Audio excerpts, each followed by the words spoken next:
Selam millet. Bugün hepimizin cebini, hatta hayatını direkt etkileyen asgari ücret konusunu konuşuyoruz. Kahveler hazırsa gelin dürüstçe masaya yatıralım.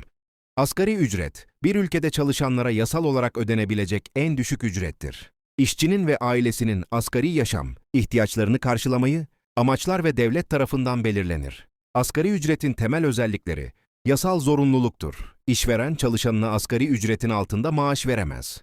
Brüt ve net olarak belirlenir. Brüt ücret, vergi ve kesintiler öncesi tutar.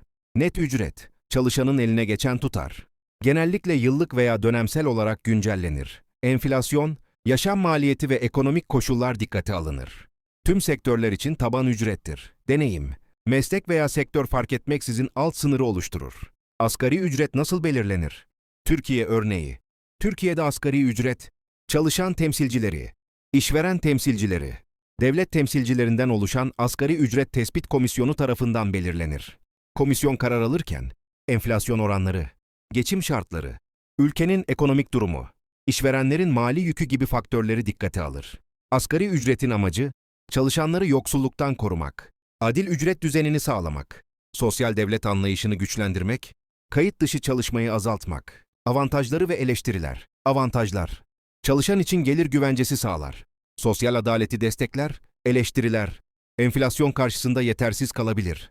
İşverenler için maliyet artışı yaratabilir. İstersen, güncel asgari ücret rakamlarını, asgari ücretle geçim analizi, Türkiye ile diğer ülkelerin karşılaştırmasını ya da YouTube videosu için kısa bir anlatım metni hazırlayabilirim. İşte güncel 2025 yılı asgari ücret tutarı ve Türkiye'deki genel geçim analizi. 2025 asgari ücret tutarı Türkiye için.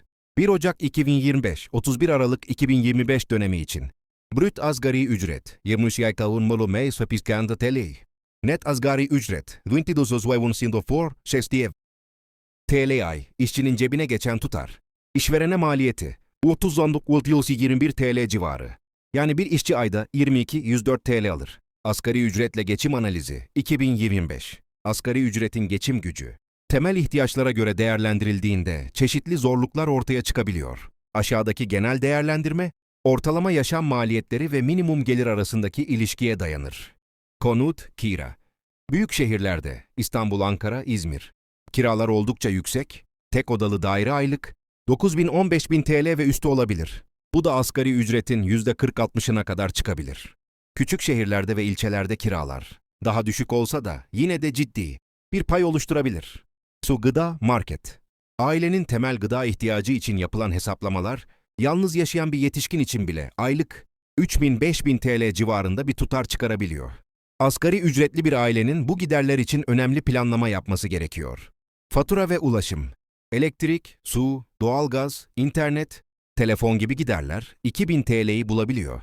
Toplu taşıma veya özel araç. Giderleri de hesaba eklenince aile bütçesi üzerinde baskı artıyor. Diğer giderler ise sağlık, eğitim, çocuk giderleri, kıyafet ve beklenmeyen masraflar toplamda yine yüzlerce hatta binlerce lirayı bulabiliyor. Genel durum değerlendirmesine bakacak olursak, çeşitli analizlere göre Türkiye'de minimum ücret, özellikle büyük şehirlerde tek başına temel ihtiyaçları bile karşılamada zorlanabiliyor. Bazı raporlar minimum ücretin temel yaşam giderlerinin yalnızca bir kısmını karşıladığını belirtiyor. Enflasyon yüksek seyrettiği dönemlerde, 2025'te, yıl içinde enflasyonun güncel göstergeleri, asgari ücretin satın alma gücünde erime olabilir. Yani artan fiyatlar nedeniyle aynı miktar parayla daha az mal, hizmet alınabiliyor. Özetle, kriter durum net aylık asgari ücret 22.104 TL kira yükü büyük şehirlerde yüksek. Pay gıda ve diğer temel ihtiyaçlar önemli. Gider kalemi geçim gücü zorluklar olabilir. Biliyorum bu zor bir konu. Ama en azından dertlerimizi, umutlarımızı birlikte paylaştık. Bu yüzden bu videoyu benzer durumda olan bir arkadaşına göndermeyi düşün. O zaman bir sonraki videoda buluşana dek bol kazançlı günler diliyorum.